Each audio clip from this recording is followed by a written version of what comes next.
नमस्कार सभी को, स्वागत है मेरे फिर से एक नए वीडियो में नए टॉपिक के साथ। आज हम लोग बहुत इंपॉर्टेंट टॉपिक के बारे में देखेंगे, इन्फ्लुएंजा वायरस, जो कि अभी इंडिया में और ऑल ओवर वर्ल्ड में सबसे ज़्यादा फैला हुआ है और सबसे ज़्यादा डेथ का कारण बना हुआ है। इन्फ्लुएंजा वायरस का जो सब टाइप है H3N2 वायरस, ये आगे जाकर के जो इन्फ्लुएंजा वायरस है वो आगे जाकर के एंटीजन ड्रिफ्ट के हिसाब से वो चेंज हो चुका है। जैसे कि जो भी वायरस होते हैं दिन प्रतिदिन अपने आप को रेप्लिकेट करते हैं, उनका जो डीएनए होता है, आरएनए होता है, वो डबल और ट्रिपल हो करके एक नया वायरस के फॉर्म में बनता है, उसके सब टाइप बनता है। तो आज हम इस वीडियो में देखेंगे कि H3N2 वायरस है क्या, वो कैसे फैल रहा है, वो कब आया हुआ है, कैसे फैल रहा है और किन किन लोगों को संक्रमित कर रहा है, और साथ में उससे बचाव क्या क्या कर सकते हैं, और ICMR के अकॉर्डिंग जो गाइडलाइन है उसके अकॉर्डिंग हमको क्या क्या फॉलो करना चाहिए, इसके बारे में डिस्कस करेंगे। चलिए स्टार्ट करते हैं आज के टॉपिक से। ये इन्फ्लुएंजा वायरस H3N2 वायरस को इन्फ्लुएंजा वायरस ही बोलते हैं, क्योंकि जो इन्फ्लुएंजा वायरस है एक एंटीजन ड्रिफ्ट के हिसाब से अपने आप को चेंज करके H3N2 बन गया है। पहले H1N2 था, आगे जाकर के H3N2 बन गया है। जो इन्फ्लुएंजा वायरस जो होता है वो आपके रेस्पिरेटरी ट्रैक्ट मतलब श्वास की जो नली होती है उसमें ज्यादा इन्फेक्शन कॉज करता है, सबसे ज्यादा इन्फेक्शन उसी में लाता है, दिखाता है, और ये इन्फ्लुएंजा वायरस के थ्रू फैला हुआ है। इसका वायरस का नाम है इन्फ्लुएंजा वायरस, और इन्फ्लुएंजा वायरस जो है वो ऑर्थोमैक्सो वायरस के ग्रुप से है, जो कि आरएनए फैमिली का वायरस है। मतलब आरएनए फैमिली एक फैमिली है, उस फैमिली के उस प्रजाति का वायरस है ऑर्थोमैक्सो वायरस, जो कि इन्फ्लुएंजा वायरस कॉज करता है। आइए हम जानते हैं, ये जो इन्फ्लुएंजा वायरस है वो 1968 के टाइम फैला हुआ था चाइना और हांगकांग में, जो कि हांगकांग में फैलने के बाद में वहां पे वो हांगकांग फ्लू के नाम से जाना गया था, और उस समय 10 लाख से ज्यादा लोगों की मौत हुई थी इस इन्फ्लुएंजा वायरस के थ्रू। और ये माना जाता है कि ये 55 साल पुराना वायरस है जो आउटब्रेक हुआ था हांगकांग और चाइना में, जिसका असर हमें अभी भी हमारे इंडिया में भी देखने को मिल रहा है और पूरे वर्ल्ड में देखने को मिल रहा है, जिससे कुछ गाइडलाइंस दे रहे हैं ICMR के अकॉर्डिंग कि हमको क्या क्या फॉलो करना चाहिए, किस तरीके से बचना चाहिए। इसको सेम हम कोरोना वायरस की तरह देख सकते हैं, क्योंकि कोरोना वायरस में जो जो लक्षण दिख रहे थे, कोरोना फैला था उस समय, सेम लक्षण हमको इन्फ्लुएंजा वायरस में भी दिख रहे हैं, तो हमको सावधानी बरतना चाहिए। आइए स्टार्ट करते हैं। ये जो इन्फ्लुएंजा वायरस होते हैं उसके 4 सब टाइप होता है, A, B, C and D, लेकिन A और B है ये सबसे ज्यादा खतरनाक होता है। जिसमें से A वायरस है इन्फ्लुएंजा का, वो आदमी से आदमी या फिर जानवरों से आदमियों में फैलना स्टार्ट हो जाता है। तो सबसे ज्यादा डेंजर आपका A और B वायरस है। इन्फ्लुएंजा वायरस है वो एंटीजन ड्रिफ्ट से होकर के H3N2 में कन्वर्ट हो गया है, जो कि अभी सबसे ज्यादा माहौल H3N2 फैलने का हुआ है।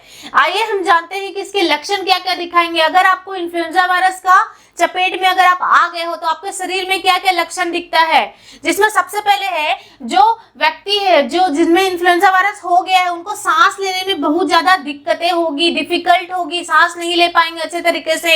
दूसरा है उनका ऑक्सीजन लेवल गिर जाएगा, 93 से डाउन हो जाएगा। नॉर्मल आपका 99 to 100 होना चाहिए, 95 से 100 एक नॉर्मल रेंज है, लेकिन अगर आपका ऑक्सीजन का लेवल 93 से कम हो गया तो उसको हम लोग हाइपोक्सिया बोलेंगे। वो इंसान कम ऑक्सीजन की कमी की वजह से सफर कर रहा है, ऐसा बोल सकते हैं। तो रेस्पिरेटरी ट्रैक्ट में इन्फ्लुएंजा वायरस घुसेगा, उसके बाद आपके रेस्पिरेटरी ट्रैक्ट, आपके श्वास की नली को पूरा इन्फेक्शन कर देगा। इन्फेक्शन करने की वजह से आपको सांस लेने में दिक्कत होगी, आपकी ऑक्सीजन की मात्रा शरीर में जो है वो गिर जाएगी, 93 से कम हो जाएगी, और कभी कभी आपको चेस्ट में पेन होगा, भारीपन लगेगा आपका जो सीना है वो, और साथ में पेट में भी दर्द होगा।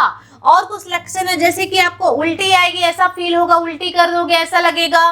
साथ में आप बहुत कंफ्यूज हो जाओगे, कंफ्यूज मतलब कुछ सोच नहीं पाओगे, समझ नहीं पाओगे, भूले भूले से रहोगे। साथ में आपको फीवर आएगा, 100 से ऊपर फीवर आएगा, और आपको कफ बना रहेगा, 1, 2, 3 हफ्ते तक आपके कफ बने रहेंगे, कफ ठीक नहीं होगा, फीवर 104 तक जा सकता है।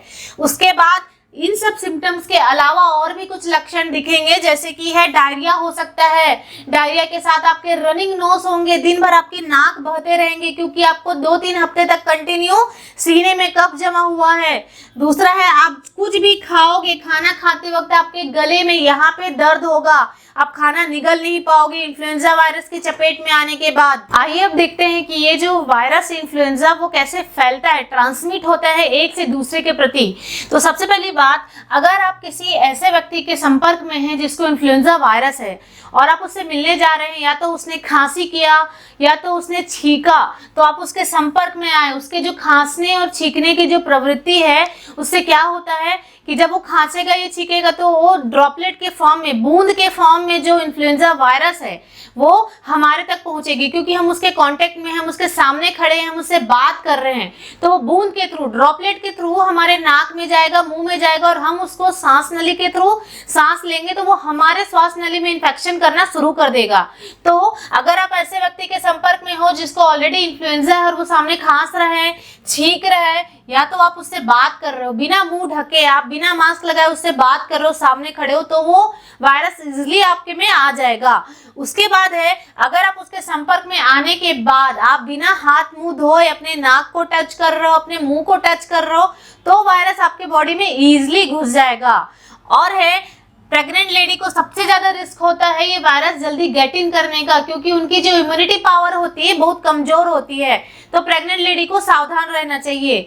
छोटे बच्चे हो गए और जो बूढ़े लोग हो गए, इन सबको जल्दी से जल्दी ये इन्फेक्शन होने का चांसेस रहता है। और फीवर जो रहता है इस इन्फेक्शन में वो 3 दिन तक रहता है कंटिन्यू। 3 दिन के बाद फीवर कम होना शुरू हो जाता है, लेकिन जो खांसी है, कफ है, वो 3 हफ्ते से भी ज्यादा समय का टाइम लेता है ठीक होने में। अब हम लोग देखेंगे कुछ प्रिवेंशन जिसको आप मतलब कुछ सावधानियां जिसको आप खुद करके बच सकते हो और या आप जान सकते हो कहीं आपको इन्फ्लुएंजा वायरस तो नहीं हो रहा है। तो सबसे पहली बात, अगर आपको कभी भी सांस लेने में दिक्कत आ रही है या तकलीफ हो रही है तो आप अपना ऑक्सीजन लेवल चेक करेंगे। एक ऑक्सीमीटर आता है, वो ऑक्सीमीटर से आप ऑक्सीजन लेवल चेक कर सकते हो कि आपके बॉडी में आपका ऑक्सीजन लेवल कितना है। तो आपको ओटी लेवल चेक करना चाहिए जब भी आपको ऐसी तकलीफ हो रही है। दूसरी बात, अगर आपका ऑक्सीजन लेवल 93% से बिलो हो गया है, गिर गया है, तो आपको तुरंत डॉक्टर के पास जाना चाहिए और सारा चेकअप करवाना चाहिए जो भी है इन्फ्लुएंजा वायरस से रिलेटेड। उसके बाद आपको कभी भी खुद से मेडिसिन नहीं खाना है, खुद से ओवर द काउंटर फार्मेसी में जाके मेडिसिन ले ली, ऐसा नहीं करना है। अगर ऐसे लक्षण दिखते हैं तो आपको डॉक्टर के पास जाना है और डॉक्टर जो सलाह देंगे वही मेडिसिन आप खाएंगे। उसके बाद आपको हाइड्रेटेड रखना है, अपने आप को तरोताजा रखना है, आपको लिक्विड ज्यादा मात्रा में पीना है। डिहाइड्रेशन होने की वजह से हम लोग इन्फेक्शन जल्दी गेट इन कर लेते हैं, तो हमको हाइड्रेटेड रहना है, अपने आप को ज्यादा मात्रा में पानी पीना है लिक्विड फॉर्म में।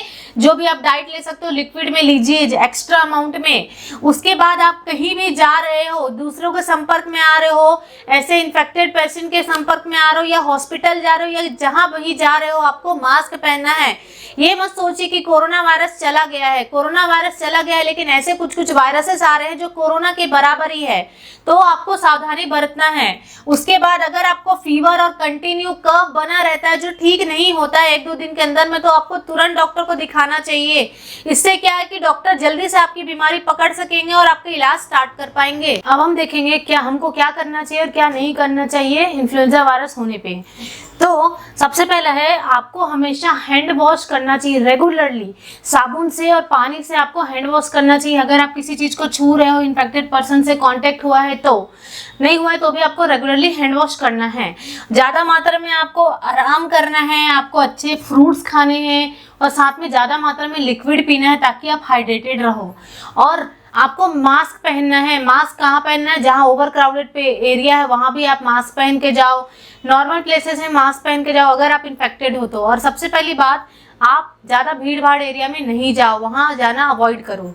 उसके बाद है, आपको अगर मान लो बुखार आता है तो आप एसिटामिनोफेन और आइबुप्रोफेन नाम का जो मेडिकेशन आप ले सकते हो। उसके बाद है ये ओसेल्टामावीर और ज़ैनमावीर, ये एंटीवायरल मेडिकेशन है जो इन्फ्लुएंजा होने पे दिया जाता है। नेक्स्ट है, आपको कभी भी अपने मुंह को और नाक को दिन भर टच नहीं करना चाहिए। आप इन्फेक्टेड पर्सन्स के कांटेक्ट में हो या नहीं हो, फिर भी आप इधर उधर छू करके आप अपने मुंह और नाक को बार बार छुओगे तो इन्फेक्शन आपके गेट इन कर लेगा। उसके बाद है, कभी भी आप किसी से बात कर रहे हो या खांस रहे हो या छींक रहे हो तो मुंह को कवर करके ढक के आपको खांसना या छींकना चाहिए। इससे क्या है कि आपका वायरस सामने वाले के बॉडी में नहीं जाएगा। उसके बाद है कभी भी आप हैंड शेक नहीं करिए। जो इन्फेक्टेड पर्सन है उसे हाथ नहीं मिलाना है, आप दूर से नमस्कार करिए, बस आपको टच नहीं करना है। उसके बाद आपको बिना डॉक्टर के प्रिस्क्रिप्शन के अकॉर्डिंग आपको मेडिसिन नहीं खाना है, आपको डॉक्टर से सलाह लेना है, उसके बाद ही मेडिसिन खाएंगे आप।